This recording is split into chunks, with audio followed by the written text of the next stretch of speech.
Nope, get out. Massive rubber there. Might be able to hit 300, there it is. Those bikers are probably going to kill us. We don't know exactly how much power it has, but...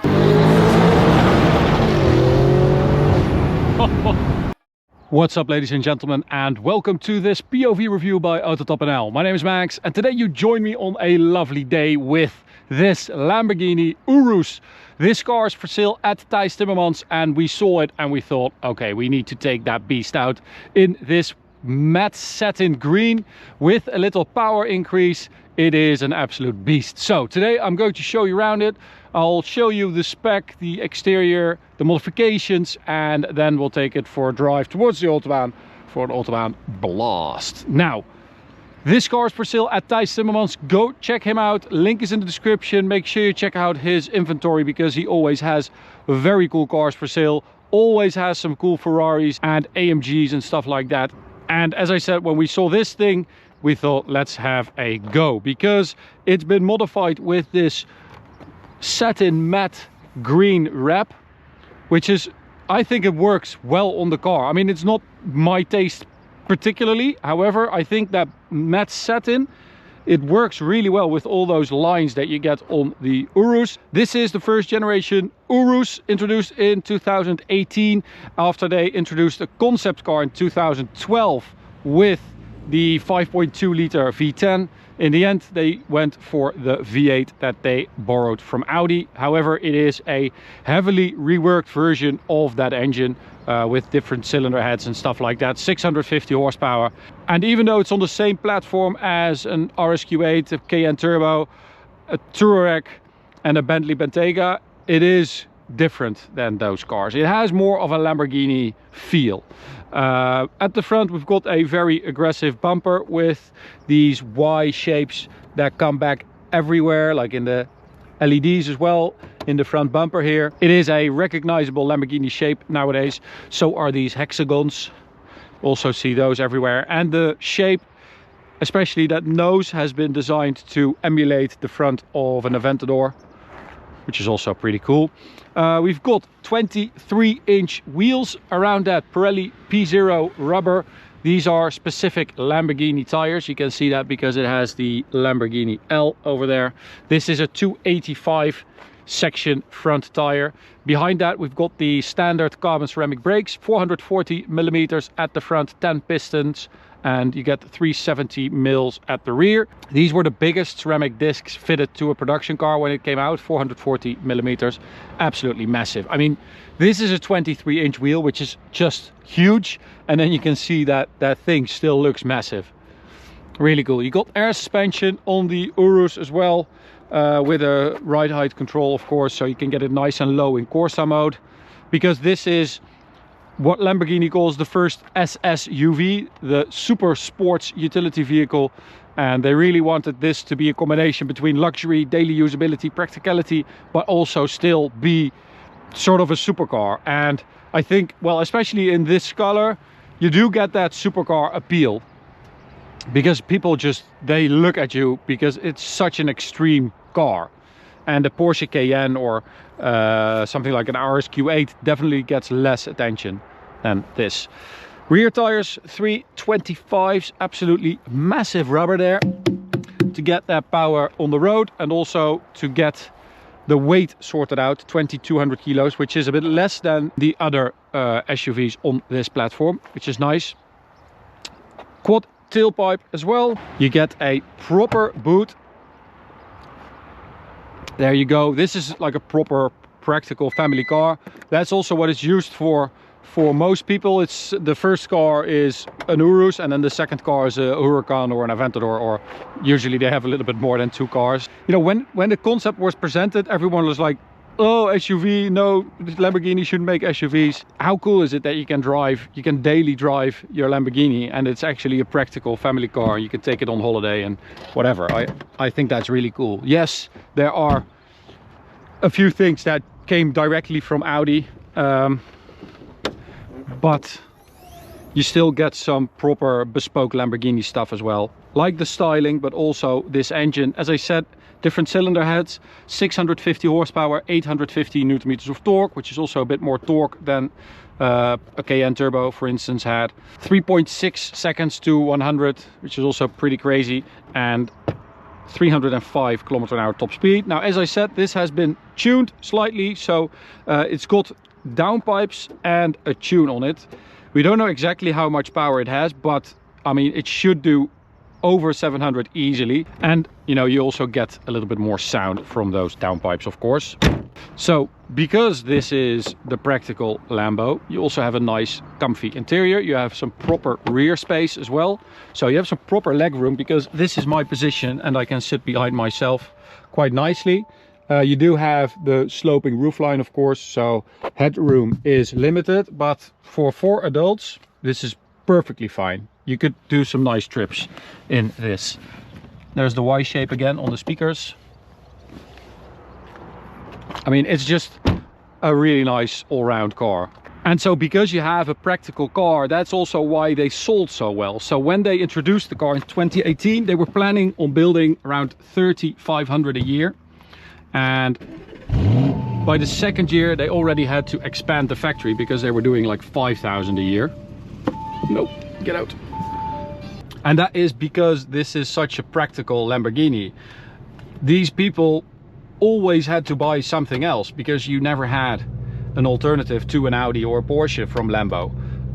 This was the first one. Well, after the LM002, but I'm not really going to consider that, you know, a proper daily family car like this is. Okay, so we've got the Corsa mode, as you can hear. We've got quite a loud exhaust. That's from those downpipes. Interior, by the way, super nice. I love this layout. And we're not going to hit the tunnel because those bikers are probably going to kill us.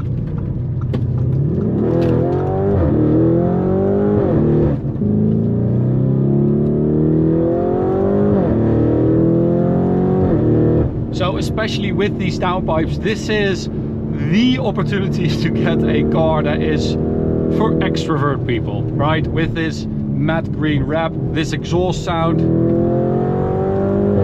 If you want to stand out, this is the family car you buy. Now, we've got an 8-speed automatic linked to that 4-liter V8 bi-turbo. Handling wise, you do feel that you're, you know, taking 2,200 kilos with you. But for a car of this size from this year, like if you look at what people were doing back then, it's actually pretty good. Launch control. 3.6 is stock, 0 to 100, which is very quick.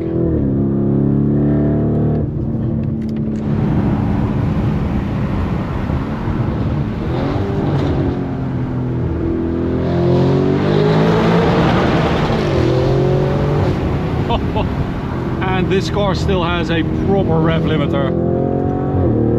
None of that new age nonsense that sort of has this hot butter rev limiter. It is so good to have an old school one, especially with that V8 and those downpipes. It becomes extremely awesome.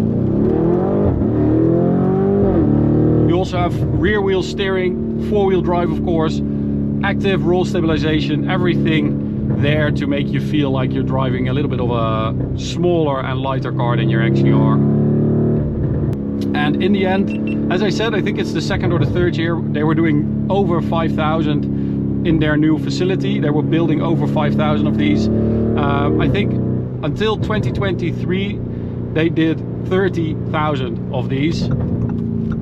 And they were, well, one, not really expecting that. Two, I think we were also not really expecting that.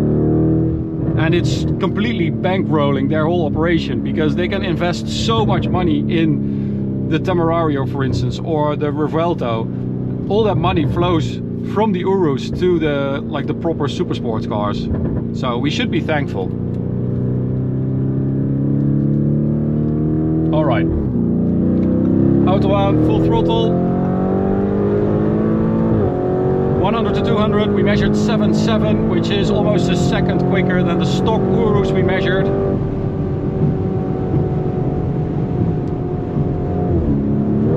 So that is a proper power increase. Top speed 305 stock. We haven't been able to see if it goes any quicker than that, but we'll see if we can get the space. But it's quite busy. Holiday season is upon us. So a lot of people going on holiday, and they tend to not look in their mirrors as well. But we'll see. That's also the reason why when they introduced the Performante later on, they went for proper springs and dampers instead of the air suspension, because this is very comfy.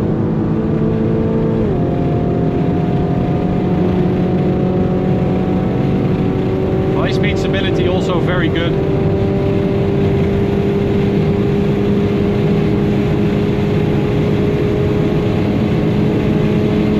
Might be able to hit 300, there it is. Shift at 307.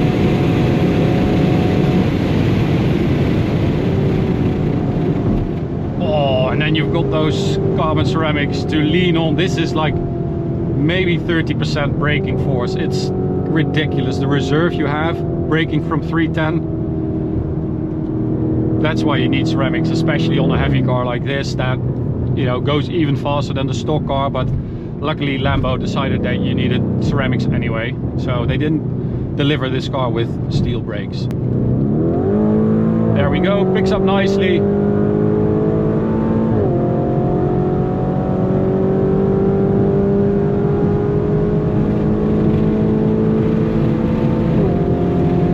And especially here, this is where you feel that tune. It runs up to that 300 km/h mark really easily. And also at the top of the revs, those downpipes mean that you have a bit more flow, that you just keep accelerating.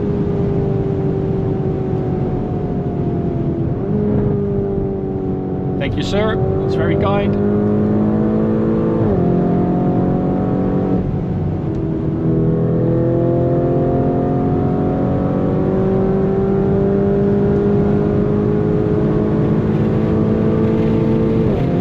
You can imagine if you're taking this car on a trip, I mean, I would try and make sure you're going through Germany when you make your trip. Doesn't really matter where you're going. If you're going to, I don't know, Spain, I would still try to get through Germany, because this car was born for the Autobahn, really.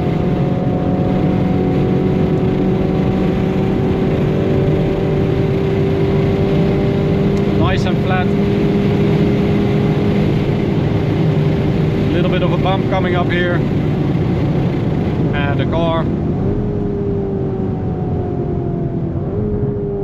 Oh, you've got such a beefy brake pedal as well. It's very confidence inspiring to feel that initial bite and then feel like you have so much left.